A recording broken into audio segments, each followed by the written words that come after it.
नमस्कार, आप देख रहे हैं द हिंद 24 न्यूज और मैं हूं आपके साथ साक्षी। आइए नजर डालते हैं आज की बड़ी खबरों की ओर।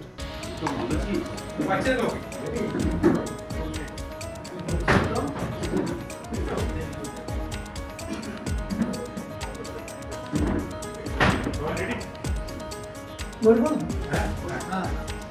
আচ্ছা, আপনারা সবাই জানেন এবং রাজ্যের মানুষ জানেন যে মাননীয় মুখ্যমন্ত্রী মমতা বন্দ্যোপাধ্যায় তিনি কৃষকদের কতটা গুরুত্বপূর্ণ ভূমিকা আছে সেই ভূমিকার প্রশংসা করেন এবং তার সাথে সাথে তাদের কৃষি কাজ যাতে আরও এগিয়ে নিয়ে যাওয়া যায় সে বিষয়ে চিন্তা করেন এবং রাস্তা প্রশস্ত করেন।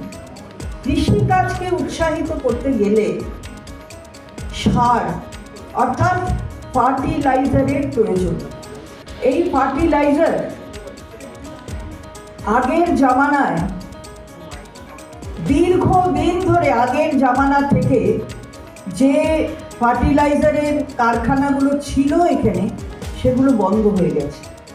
ছিল হলদিয়ায়, দুর্গাপুরে, বারাউনি এসব জায়গাগুলোয় ফার্টিলাইজার কারখানা দীর্ঘদিন ধরে বন্ধ, ফলে সার আমাদের অন্যান্য জায়গা থেকে নিয়ে আসতে হতো।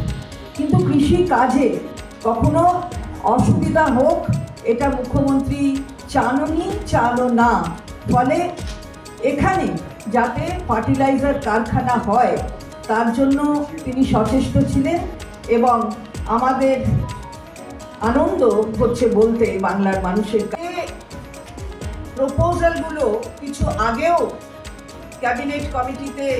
ক্যাবিনেটে এটা অনুমোদন লাভ করেছিল, আজকেও করেছে। সেটা হচ্ছে আপনারা জানেন যে মাননীয় মুখ্যমন্ত্রী সেলফ হেল্প গ্রুপদের প্রমোট করবার জন্য বিভিন্ন জেলাতে তিনি জায়গা দেওয়ার কথা বলেছেন, যাতে প্রাইভেট যারা এন্টারপ্রেনার তারা আসে, 2টি তলা সেলফ হেল্প গ্রুপকে দেবে, আবার WBIDCL তারাও সেগুলো করতে পারে, অর্থাৎ MSME সেক্টর তারাও সেগুলো নিতে পারে। তা আমাদের এখানে আগেই যে ক্যাবিনেটের সিদ্ধান্ত হয়েছিল সেই মতো এর আগেই জলপাইগুড়িতে 2টি জায়গা চিহ্নিত হয়েছিল, ঝাড়গ্রাম জেলায় চিহ্নিত হয়েছিল, পশ্চিম মেদিনীপুরে চিহ্নিত হয়েছিল, অর্থাৎ 4টি জায়গায়। আজকে আরও 4টি জায়গায় ইনফ্রাস্ট্রাকচার কমিটি অনুমোদন এই কমিটির লাভ করলো।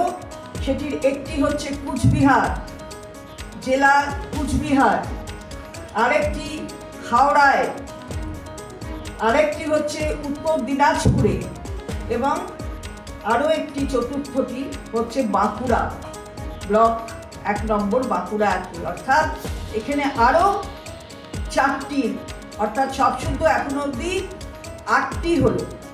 WBIDCL এর তাদের কাছ থেকে যদিও 1 টাকায় এটা। देखते रहिए द हिंद 24 न्यूज।